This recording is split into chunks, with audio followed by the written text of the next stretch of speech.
Sa pag-alis nga ng mga puppeteers ay nagtungo sila sa isang space. Dito ay tinatawag ni Yunyi si Guizhou, at sinabing alam niyang pinapanood lang ni Guizhou ang lahat ng nangyayari sa Changbai Mountains. Bigla namang nagsalita si Guizhou at sinabi na nakakulong na nga siya sa maliit na space na ito sa loob ng World Tree, pero lagi pa siyang ginagambala ng dalawa. Na nagtungo nga daw dito dahil sa mayroon siyang mga katanungan, at agad na niyang tinanong sa Guizhou sa kung ano ang nangyayari sa daigdig ngayon, at kung siya ba ang nagpapapakalat ng impormasyon o sekreto sa daigdig. Pero sinabi lang naman ni Guizhou na hindi niya kayang sirain ang restrictions na binigay ng dati nilang hari. Sinabi nga din niya na alam din naman ni Yunyi at Tiger Holder ang sekreto ng daigdig, bukod dito ay sila lang din ang malayang nakakagalaw sa daigdig, kaya maaaring isa sa kanila ang may kinalaman o nagbunyag sa sekreto sa Changbai Mountain. Sabay tinanong kung sinusubukan ba siya ng dalawa o nais lang nilang pagtakpan ang pagbanyag nila sa sekreto at pagtataksil. Huwag mo kaming pagbintangan, wika naman ni Yunyi, sabay sinabi na wala naman ng ibang nakakaalam patungkol sa sekretong ito. Sinabi nga din ni Yunyi na ang lahat ng impormasyon na kumakalat at nakapost sa forum ay klaro at accurate. Sinabi nga din niya na malinaw na ang target ng nagpapakalat ng impormasyon na ito ay ang bago nilang hari. Nangiti lang naman si Guizhou at sinabi na hindi pa pala nila naiisip ang patungkol sa isang bagay, kaya napagdesisyonan niyang magbigay ng clue. Maliban kay Big Brother at Qingwu, sigurado ba kayong wala ng ibang puppeteer pa ang nabubuhay? Tanong ni Guizhou, dahilan upang ma-shock ang dalawa. Pero muli sinabi lang ni Guizhou na pag-isipan nilang maigi ang kanyang tanong, at alalahanin ang lahat ng nangyari ng gabing nakalaban nila ang mga taga-Funds Gang at nagpaalam. Sa pag-alis nga ni Guizhou, ay tinanong ni Tiger Holder si Yunyi kung ano ang palagay niya sa lahat ng sinabi sa kanila. Pero hindi pa nga daw makakapagbigay ng kasagutan si Yunyi ngayon, at kailangan niya ng oras upang pag-isipan at alamin ang katotohanan. Samantala sa campsite ng mga banyagang cultivator ay makikita ang mga nagkalat na katawan nila, at dito ay ginagamot din ng mga dragnet and snares ang mga sugatan nilang kasama. Hanggang sa kinuha ni Feng ang atensyon ng lahat, sinabi nga niya na umatras na sa main campsite nila ang kanilang mga kalaban, at lahat ng ito ay dahil sa sakripisyo at pagsisikap nilang lahat na itaboy ang mga banyaga sa kanilang bansa. Sabay sinabi na alisin na muna nila ang mga helmets at armor nila upang makapagpahinga sila ng maayos, dahil ang logistics at medical teams nila ay darating na anumang oras. Sa pag-alis naman ni Zuan sa kanyang helmet, ay kinamusta nito si Negrito na ayos lang naman daw, pero labis na pagod at antok ang nararamdaman niya dahil sa magdamag nilang pakikipaglaban. Buti kapawika naman ni Zuan, kailangan nga lang daw magpahinga ni Negrito pero siya ay iniisip pa din niya ang gagawing paghihiganti ni Shu sa kanya, kung saan ay namaalam na din ito at sinabi na sunugin ang lahat ng comics niya, sa pagkakataon na mapatay siya ni Shu. Huwag kang mag-isip ng ganyan, wika naman ni Negrito, mabait naman daw ang ating bida at siguradong hindi siya papatayin, hindi nga lang daw niya masisiguro kung hindi magiging baldado si Zuan pag nagkita na sila ni Shu. At nagbibiro lang naman daw pala si Zuan sa kanyang sinabi, pero ngayon ay mas natakot na siya dahil sa mga sinabi ni Negrito sa kanya. Hanggang sa bigla naman silang nakarinig ng kakaibang ingay at pagdagandong ng lupa, dahilan upang mapatanong sila kung muli bang bumalik ang kanilang mga kalaban. Agad nga nilang dinampot ang kanilang sandata, pero nang makita nila ang mga hayop na nagtatakbuhan, ay biglang napatanong si Zuan kung kailangan ba nilang patayin ang mga ito. Pero sinabi ni Negrito na sayang lang ang oras nila sa mga yan. Ilang sandali pa ay dumating na ang kanilang supply at medical team, na agad namang nagsimulang tignan at tulungan ang mga nasugatan mula sa labanan. Kasama nga din ng mga ito ang mga Earth-type Awaken, na ginamit ang kanilang abilidad upang gumawa ng butas na magsisilbing libingan ng kanilang mga napatay. At ilang sandali pa ay nagsimula na silang linisin at ayusin ang lahat sa lugar na ito, upang makapagtayo ng mga bagong tent. Tinawag nga ng lalaking ito ang lahat ng mga miyembro nilang may kasuotan ng bronze armor o tinatawag nilang bronze current, upang magtungo sa mga tent na ginawa nila at makapagpahinga habang niluluto nila ang kanilang mga pagkain. Ilang sandali pa ay makikita naman natin si Mingyu. Sinabi nga niya na sa magdamag na labanang naganap ay 1,700 na miyembro ng Dragnet and Snares ang namatay. Bukod dito ay 5,000 sa kanilang mga kasamahan ang sugatan, pero ang napatay naman daw nilang mga kalaban ay hindi mabilang. Sinabi naman ni Feng na matapos makapagpahinga ang lahat, ay kailangan nilang mag-alay o magsagawa ng memorial ceremony para sa lahat ng mga namatay nilang kasamahan sa digmaan. Habang nagsasagawa nga sila ng memorial ceremony ay makikita naman natin si Shu na tahimik sa isang tabi, kasama ang mga individual cultivator ng kalaban. Hanggang dito nga ay dinig ang awiting pagpapaalam ng mga miyembro ng Dragnet and Snare sa mga namatay nilang kasama. Narinig nga din niya ang usapan ng ibang individual cultivator, kung saan ay sinabi ng isa na matapos ang labanan ay agad na bumuo o gumawa ng campsite ang Dragnet and Snare sa Tigerback. At sinabi naman ng isang individual cultivator na masyadong malalakas ang mga miyembro ng Dragnet and Snare, 20,000 nga lang daw ang bilang nila pero natalo ang hukbo nila na mayroong 100,000. Dahilan upang maisip ni Shu na ang mga miyembro ng Dragnet and Snares ay talagang sinanay para sa mga ganitong pagkakataon, at higit sa lahat ay upang protektahan ang kanilang bansa, kaya wala talagang magiging laban ang mga individual cultivator na kanilang nakaharap. Hanggang sa biglang tumunog na naman ang kanyang system, napapatanong nga siya sa kung ano ang nangyayari dahil ang system niya ay hindi tumitigil sa pagtunog mula kagabi. At hindi nga siya makapaniwala sa kanyang nakita, dahil mayroong mahigit 1,000,000 na negative points ang pumasok sa kanya sa magdamag lamang. Hanggang sa mapansin niya ang individual cultivator na umiiyak, sinabi nga nito na nagsisinungaling ang malalaking organisasyon sa kanila, at mas malakas nga daw ang Dragnet and Snares kaysa sa inaasahan nila. Pero sinabi naman ng lalaki na may pulang damit na hindi siya dapat malungkot, natalo nga lang daw sila dahil sa spiritual armors na suot ng mga Dragnet and Snares, pero hindi ibig sabihin nito ay hindi na sila makakabawi. Dahilan naman upang maisip ni Shu na sa kanya nga pala galing ang mga armors, at dahil sa gamit ito ngayon ng mga Dragnet and Snares ay nakakakuha siya ng negative points pag may nagrereklamo patungkol sa mga armor. Bigla na nga lang din siyang natawa, habang iniisip na kailangan pa niya ng 2,000,000 points para sa susunod niyang level. Dahilan upang mapaisip siya kung dapat na ba niyang tawagan si Nieting, upang magsagawa ng bagong pag-atake sa mga individual cultivators. O mas mainam kung gagamitin na muna niya ang negative points niya upang bumili ng Energy Ocean Fruit, at tabasin ng Snow Mountain para sa panibagong Sword Spirit. Ilang sandali pa nga ay napansin ng mga individual cultivator na kumakain ng chips ang ating bida, kaya naman agad na naglaway ang mga ito lalo pa at naririnig nila ang lutong nito sa bawat niyang pagkagat. Hanggang sa biglang lumapit ang isang mama na may nais daw itanong kay Shu, ito nga ay kung nais ba niyang magpa-sop-sop. Ibenta pala ang chip sa kanya, pero huli na ang lahat dahil naalis na ang isang ngipin nito matapos siyang makatanggap ng malupit na suntok, mula sa isang kamao na gawa sa buhangin. Mula nga ito sa abilidad ni Anthony, kasama si Xiaoyu na nasa ilalim ng lupa at masyado ang galit sa mama na inakala niyang bakla. Sa pagbagsak nga ng lalaki ay tinatanong nito si Shu kung bakit siya sinuntok, nais lang naman daw niyang bilhin ang chips niya at hindi nga daw kailangang maging bastos o gumamit ng dahas ni Shu. Sinabi lang naman ni Shu na hindi siya sanay na dinidikitan ng mga kakaibang tao, isa pa ay galing sa importanteng tao ang chips niya kaya hindi din niya ito pwedeng ibenta. Habang si Xiaoyu ay iniisip lang naman na hindi kailangang idikit ng lalaki ang mukha niya sa ating bida kung bibili lang talaga siya ng chips, sigurado nga daw siya sa narinig niya na sop-sop ang nais ng lalaki. Ilang sandali pa ay natahimik na ang lahat, kaya agad niyang tinanong si Xiaoyu sa kung ano ang ginagawa niya dito, at sinabi nga niya na nagtungo siya dito upang protektahan ang ating bida, sabay din ay kitang daliri niya sa daliri ni Shu.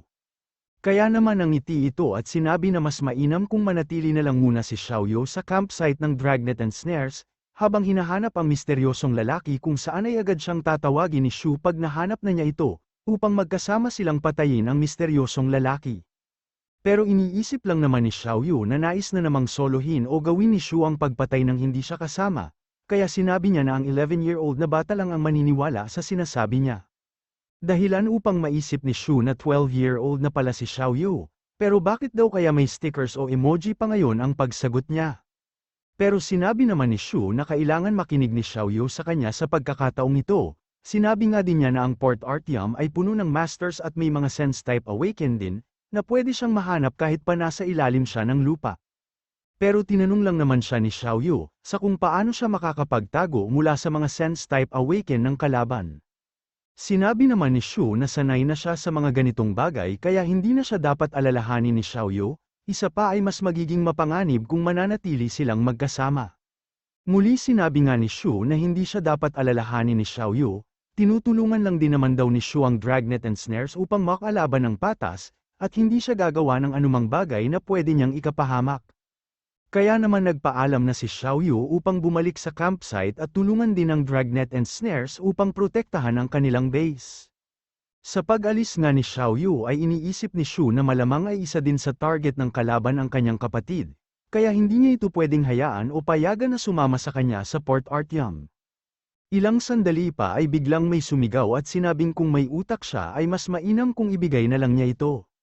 Pinag-aawayan na nga ng mga ito ang pagkain, dahilan upang mapatanong ang lalaking nakadilaw kung bakit kailangan nilang pagnakawan ang kanilang mga kasamahan. Pero sinabi nga ng mga lalaking nakapalibot sa kanya na hindi sila magkakasama o hindi siya nabibilang sa kanilang grupo, isa pa ay pare-parehas lang silang nagtungo dito upang kumita ng pera. Pero dahil sa ayaw pa din niyang ibigay ang kinukuha nila ay sinuntok siya ng lalaki, habang tinatanong kung pagod na ba siyang mabuhay at nawalan na ito ng buhay dahil sa atake na kanyang natanggap. Hindi naman makapaniwala ang lalaking ito na napatay niya ang isa sa kanila, hindi nga daw niya lubos akalain na mamamatay siya nang dahil sa isang suntok lang. Pero ganun pa man ay mas mainam na din daw ito para hindi na siya makapang laban, sabay sinabi na dapat nilang makita kung ano ang meron sa lalaki. Nakakuha nga sila ng chocolate bar mula sa kanyang bulsa, pero bigla siyang nakaramdam ng nakakatakot na aura matapos mailabas ang chocolate mula sa bulsa ng namatay na lalaki. Ang nakakatakot nga na aura ay nagmumula sa ating bida at inaakala nilang Earth-type awaken. Kaya naman napagdesisyonan ng lalaki na lumayo sa ating bida, na iniisip lang naman na kung hindi dahil sa ginawa ni Xiaoyu ay malamang na naging target na din siya ng mga ito dahil sa pagkain, at muli nga niyang napansin ang isang babae. Ito ay si Yunyi ang puppeteer na nagbabalat kayo, ang pagkakaalam nga daw ni Shu ay nakaalis na ito, pero bakit na naman daw kaya siya bumalik? Habang si Tiger Holder naman ay pinapanood lang si Yunyi, na sinabing kailangan niya ng oras para mag-isip, pero bakit daw kaya bigla siyang nagtungo sa bago nilang hari, misteryosong nilalang talaga ang mga babae wika pa nga nito. Masyado naman ang paglalaway ng mga individual cultivator matapos makita ang magandang muka, at malalaking melon ni Yunyi na sinamahan pa ng sexy na pangangatawan, tinatanong nga din ng mga ito kung kailangan ba ni Yunyi ng makakatulong, upang buhatin ang kanyang mga melon. Habang si Shu ay nasa gedli lang naman at iniisip na maling babae ang nilapitan nila, God bless you wika na nga lang ng ating bida sa kanila. Pero biglang tumingin sa kanya si Yunyi, dahilan upang mapaisip si Shu sa kung bakit nakangiti ito sa kanya, napapaisip na din si Shu kung may plano ba ito. Ilang sandali pa ay mabilis na tumakbo si Yunyi patungo sa ating bida habang nagbabound sa mga melon nito. Agad na din niyang hinawakan ang mga braso ni Shu nang malapitan niya ito at sinabing kailangan niya ng tulong. Ikaw na naman wika naman ng lalaking ito, kanina nga daw ay ayaw ibenta ni Shu sa kanya ang chips, tapos ngayon ay inaagaw naman niya ang babae na nais niyang kainin. Naglaway naman ng dugo ang ating bida, iniisip nga ni Shu na kung galit ang puppeteer sa mga individual cultivator ay pwede naman niyang patayin na lang agad ang mga ito. Hindi na nga daw siya dapat madamay pa at wala naman siyang pakialam sa kanila, pero tinanong lang naman ni Yunyi kung paano siya nakilala ng ating bida, at tinanong nga din niya si Shu kung wala ba siyang dapat gawin sa ganitong pagkakataon. Dahil sa takot ay no choice ang ating bida kundi umarte, sinabi nga niya na walang sino man ang pwedeng gumalaw sa babaeng ito, na naging dahilan naman sa pagkatulala ni Yunyi. Hindi nga daw niya inaasahan na maririnig ang mga salitang yun mula sa ibang lalaki, maliban sa isang lalaki na tila naging tatay na niya, 1000 taon na ang nakalipas. At naalala nga niya nang sinabi ng isang lalaki na walang dapat na gumalaw o manakit sa kanya. At dito ay naisip niya na kakaiba nga si Shu kumpara sa mga dati nilang hari, pero may pagkakaparehas din naman sila sa ugali. Masyado namang pinagpapawisan si Shu sa kanyang nakikita, pinatong nga ni Yunyi ang kanyang ulo sa balikat ni Shu at dinaikit ang kanyang mga melon, dahilan upang manigas makaramdam ng kaba ang ating bida. Ilang sandali pa ay sinabi ng isang lalaki na dapat nilang turuan ng leksyon ang ating bida, masyado na nga daw siyang naaasar sa kanya. Dahilan upang mapatanong si Shu sa kung ano ba ang nais ni Yunyi na mangyari. Pero biglang lumabas ang Hellfiend sa likuran ng mga lalaki at inatake sila nito, na naging dahilan ng kanilang kamatayan kaya masyado ang shock ni Shu, habang si Yunyi naman ay nagtungo sa kanyang likuran. Napapaisip nga siya sa kung bakit nandito ang Hellfiend ngayon, dahil ang pagkakaalam niya ay napasunod na ito ng isang puppeteer na si Hu Ji, o Tiger Holder. Dahil din dito ay naisip ni Shu na malamang sa nasa malapit lang si Tiger Holder, at kasalukuyan siyang napapalibutan o inaabangan ng mga puppeteers. Agad namang kinausap ni Yunyi ang Hellfiend sa pamamagitan ng kanyang isip, hindi nga daw nila binigyan ng permiso na pumatay siya kaya mas mainam kung gumawa siya ng magandang dahilan at umalis na ngayon din. Sinabi lang naman ng Hellfiend na kung hindi sila magkakaisa ay patuloy silang magagamit ng mga malalaking organisasyon, at sa pag-alis nga niya ay napapatanong ang mga individual cultivator kung sino siya. Hindi nga daw nila alam na madami pala silang kasama na master cultivators. Ilang sandali pa ay sinabi naman ni Yunyi na wala na ang mga istorbo, sabay inaya sa kagubatan ng ating bida, pero iniisip lang naman ni Shu na masyadong nakadikit sa kanya si Yunyi at dahil dito ay maliit ang chance niyang makatakas. Iniisip nga din niya na pwede niyang tawagin si Chaos at ang Holy Dragon o si Auhai pag naging alanganin ang sitwasyon, upang makatulong sa kanyang pagtakas, pero mas mainam daw na sumunod na lang muna siya ngayon upang alamin kung ano ang plano ng mga puppeteers. Habang naglalakad nga sila ay iniisip nito na buti na lang nakaalis na si Xiaoyu, kung hindi nga daw ay siguradong magagalit na naman sa kanya ito, dahil sa sumama siya sa puppeteer kahit alam niyang mapanganib.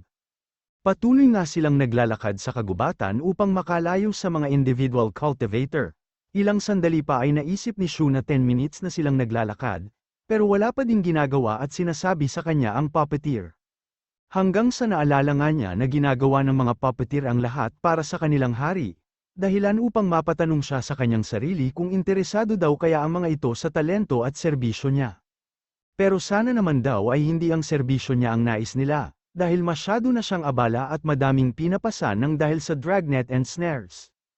Ilang sandali pa ay sinabi ni Yunyi na dito na sila mag-usap, agad nga din niyang tinanong si Shu kung bakit siya natatakot sa kanya, at kung nakakatakot daw ba talaga siya. Pero mukhang iba naman ang naiisip ng ating bida dahil nasa gitna sila ng kagubatan, hindi nga daw siya natatakot sa kanya at binata na din naman siya, kaya na nga din daw niyang makabuo o gumawa ng bata. At naglabas nga ng bata este puppet si Yunyi, dahilan upang mapaluhod ang bata at sibihin na natatakot nga siya sa kanya. Tinanong naman ni Yunyi kung bakit siya natatakot, at kung dahil ba ito sa kwento ng mga demonyo sila, na nagnanais sirain o wasakin ang daigdig, na kinumpirma naman ni Shu. Hanggang sa biglang may narinig na kaluskos si Yunyi, sinabi nga niya na may isang bata ang dumating para protektahan si Shu, at ang B-rank na ito ay isa lamang sa mga ilan na pwedeng maging banta kay Yunyi, kaya agad niyang ginamit ang kanyang puppet. Nagdulot nga ng pagsabog ang atake na ginawa ni Yunyi, pero may biglang tumalon mula sa pinangyarihan ng pagsabog. Ito ay walang iba kundi si Qingxi, dahilan upang maisip ni Shu na nasa paligid lang si Qingxi at binabantayan siya. Sinabi naman ni Yunyi na ang magaling na killer ay hindi basta-basta aatake ng dahil lang sa na-expose siya. Sinabi nga din niya na pwede nang umalis si Qingxi dahil wala naman siyang plano na saktan ang ating bida.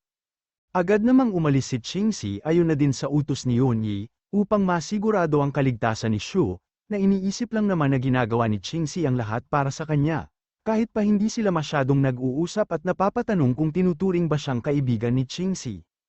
Pag-alis nga ni Qingxi ay sinabi ni Yunyi na biglaan lang ang pagbisita niya sa ating bida, pero nais lang daw niyang linawin ang isang bagay. Sinabi nga niya na ang mga puppeteers ay pwedeng maging demonyo kung kinakailangan, pero kahit kailan ay hindi nila ninais na wasakin ang daigdig. Tinanong naman ni Shu kung bakit sila nandito, at kung sila ba ang nasa likod ng lahat ng ito. Sinagot naman ni Yunyi ang una niyang tanong, at sinabi na malamang sa malalaman din niya kalaunan ang dahilan kung bakit sila nandito sa daigdig. Para sa pangalawang katanungan niya ay masasabi ni Yunyi na wala silang kinalaman sa lahat ng kaguluhan na nangyayari, at nais din nilang alamin kung sino ang nasa likod ng lahat ng ito. At naisip nga ni Shu na walang rason ang puppeteers upang magsinungaling sa kanya, pero kung hindi nga daw sila ang may kagagawa ng lahat ng ito, ay nananatili pa ding misteryoso ang tao sa likod ng mga kaguluhang nangyayari. Ilang sandali pa ay sinabi ni Yunyi na mayroon silang clue na malamang sa makakatulong sa ating bida, pero kailangan daw niyang tanungin ang Funds Gang patungkol sa bagay na ito, kailangan na daw niyang kausapin si Master upang makumpirma ito. Kaya iniisip ni Shu na nais nilang maging tulay siya upang makausap nila si Master, pero hindi naman niya masabi kung totoo ba ang lahat ng sinasabi ng puppeteer, o naghahanap lang sila ng paraan upang makalaban at patay si Master. At dahil nanatiling tahimik si Shu ay sinabi ni Yunyi na tila ayaw niyang makipagtulungan, Pero hindi na nga daw yun mahalaga dahil makikita at malalaman naman nila ang lahat kalaunan. Sabay nagpaalam at sinabi na malamang sa mas madalas na silang magkikita, magmula ngayon sabay lipad at iniwan ang ating bida, hindi nga daw niya lubos akalain na magkakaroon siya ng maayos na pakikipag-usap sa puppeteer, at habang hawak ang kanyang cellphone ay napapaisip o iniisip niya ang lahat ng sinabi ni Yunyi sa kanya.